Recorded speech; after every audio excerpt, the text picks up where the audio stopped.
ನಮಸ್ತೆ ಮಕ್ಕಳ, welcome back to my channel. ಇವತ್ತು ನಾವು 9th ಸ್ಟ್ಯಾಂಡರ್ಡ್ ಸೈನ್ಸ್ನಲ್ಲಿ FA1ನ ಮಾಡೆಲ್ ಕ್ವೆಶನ್ ಪೇಪರ್ ಹೇಗಿರುತ್ತೆ ನೋಡೋಣ ಮಕ್ಕಳ. ಇದರದ್ದು ಮಾರ್ಕ್ಸ್ ಬಂದು 20 ಮಾರ್ಕ್ಸ್ ಇರುತ್ತೆ. ನಿಮಗೆ ಬರೆಯೋದಕ್ಕೆ ಟೈಮು 1.5 ಅವರ್ ಸಿಗುತ್ತೆ ಮಕ್ಕಳ, 1 ಅವರ್ 30 ಮಿನಿಟ್ಸ್. ಓಕೆನಾ. ಮೊದಲಿಗೆ ಫಿಸಿಕ್ಸ್ ಆ್ಯಂಡ್ ಕೆಮಿಸ್ಟ್ರಿನಲ್ಲಿ 12 ಮಾರ್ಕ್ಸ್ ಕ್ವೆಶನ್ಸ್ ಇರುತ್ತೆ ಮಕ್ಕಳ, ಅದು ನೋಡೋಣ ಈಗ. ಫಸ್ಟ್ ಮೇನ್ ನೋಡಿ, ಡಿಫೈನ್ ದ ಫಾಲೋಯಿಂಗ್. ಇಲ್ಲಿ 2 ಕ್ವೆಶನ್ ಇರುತ್ತೆ, ಹಾಫ್ ಮಾರ್ಕ್ ಇರುತ್ತೆ. ಟೋಟಲ್ ನಿಮಗೆ 1 ಮಾರ್ಕು ಸಿಗುತ್ತೆ ಮಕ್ಕಳ ಸರಿಯಾದ ಉತ್ತರಕ್ಕೆ. ಫಸ್ಟ್ ಒನ್ ನೋಡಿ, acceleration. Second one is matter. ಇದನ್ನು ನೀವು ಡಿಫೈನ್ ಮಾಡಬೇಕು.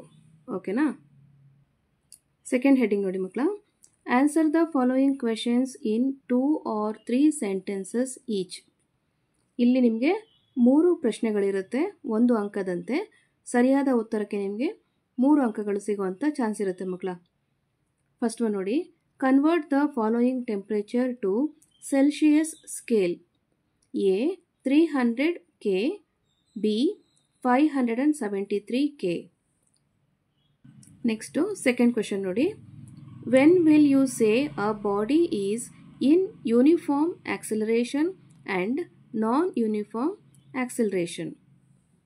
ಥರ್ಡ್ ಕ್ವೆಶನ್ ನೋಡಿ ಮಕ್ಕಳ, what does the odometer of an automobile measures. ಈ 3 ಪ್ರಶ್ನೆಗಳಿಗೆ ಸರಿಯಾದ ಉತ್ತರವನ್ನು ಬರೆದ್ರೆ 3 ಅಂಕಗಳು ನಿಮಗೆ ಸಿಗುತ್ತೆ ಮಕ್ಕಳ. ನೆಕ್ಸ್ಟು ಥರ್ಡ್ ಮೇನ್ ನೋಡಿ, answer the following questions in 2 or 3 sentences. Any 4 ಅಂದರೆ ಬರೀ 4ಕ್ಕೆ ಮಾತ್ರ ನೀವು ಉತ್ತರವನ್ನು ಬರೀಬೇಕಾಗತ್ತೆ. ಇಲ್ಲಿ ನಿಮಗೆ 8 ಮಾರ್ಕು ತಗೊಳ್ಳೋ ಅಂಥ ಚಾನ್ಸಸ್ ಇರುತ್ತೆ ಮಕ್ಕಳ. ಓಕೆನಾ. Question number 4, a train starting from railway station and moving with uniform acceleration attains a speed of 40 km per second in 10 minutes. Find its acceleration. Okay na. Next question number 5 ನೋಡಿ, explain with the help of a neat labeled diagram sublimation of ammonium chloride. Next question number 6, plot a graph of distance time graph for uniform motion. Find the speed. Table ನೋಡಿ ಮಕ್ಕಳ, ಈ ರೀತಿಯಾಗಿದೆ. Time in seconds and distance in metres. ಈ ನಂಬರ್ಸ್ನ ನೋಡಿಕೊಂಡು ನೀವು find out ಮಾಡಬೇಕಾಗತ್ತೆ ಮಕ್ಕಳ. ಓಕೆನಾ. ನೆಕ್ಸ್ಟ್ ಕ್ವೆಶನ್ ನಂಬರ್ 7 ನೋಡಿ, differentiate between speed and velocity.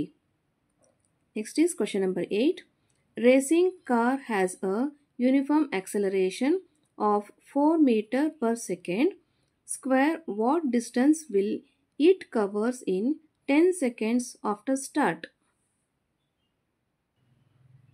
Next ಬಯಾಲಜಿಲಿ ನೋಡಿ ಮಕ್ಕಳ, ಇದರಲ್ಲಿ ನಿಮಗೆ 8 ಮಾರ್ಕ್ಸ್ ಅಷ್ಟು ಕ್ವಶನ್ಸ್ ಇರುತ್ತೆ. ಇದರಲ್ಲಿ ಫಸ್ಟ್ ಹೆಡ್ಡಿಂಗ್ ನೋಡಿ, ಫಿಲ್ ಇನ್ ದ ಬ್ಲ್ಯಾಂಕ್ಸ್. ಇಲ್ಲಿ ನಿಮಗೆ 2 ಕ್ವೆಶನ್ಸ್ ಇರುತ್ತೆ, ಹಾಫ್ ಮಾರ್ಕ್ ಇರುತ್ತೆ. ಟೋಟಲ್ ನಿಮಗೆ 1 ಮಾರ್ಕ್ ಇಲ್ಲಿ ಸಿಗುತ್ತೆ ಮಕ್ಕಳ. Question number 9, dash in 1831 discovered the nucleus in the cell. Question number 10, the cell theory was further expanded by dash by suggesting that all cells arise from preexisting cell. Next heading ನೋಡಿ ಮಕ್ಕಳ, differentiate the following terms. ಇಲ್ಲಿ ನಿಮಗೆ 1 question ಇರುತ್ತೆ, 1 answer ಬರೀಬೇಕಾಗತ್ತೆ. Question number 11 ನೋಡಿ, osmosis and diffusion. R ಈ ಕ್ವೆಶನ್ಗಾರು ನೀವು answer ಬರೀಬೋದು, ಅಥವಾ ಹೈಪರ್ಟಾನಿಕ್ and ಹೈಪೋಟಾನಿಕ್ solution, ಇದ್ರ ಬಗ್ಗೆನಾದ್ರು ನೀವು ಆನ್ಸರ್ನ ಬರೀಬೋದು ಮಕ್ಕಳ. ಓಕೆನಾ. ನೆಕ್ಸ್ಟ್ ಹೆಡ್ಡಿಂಗ್ ನೋಡಿ, ಆನ್ಸರ್ ದ ಫಾಲೋಯಿಂಗ್ ಕ್ವೆಶನ್ಸ್. ಇಲ್ಲಿ ನಿಮಗೆ 3 ಮಾರ್ಕ್ಸ್ ಸಿಗುತ್ತೆ ಮಕ್ಕಳ.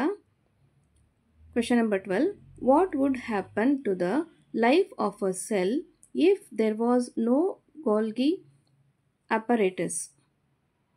Okay. Next ನೋಡಿ ಮಕ್ಕಳ, question number 13, how does an amoeba obtain its food?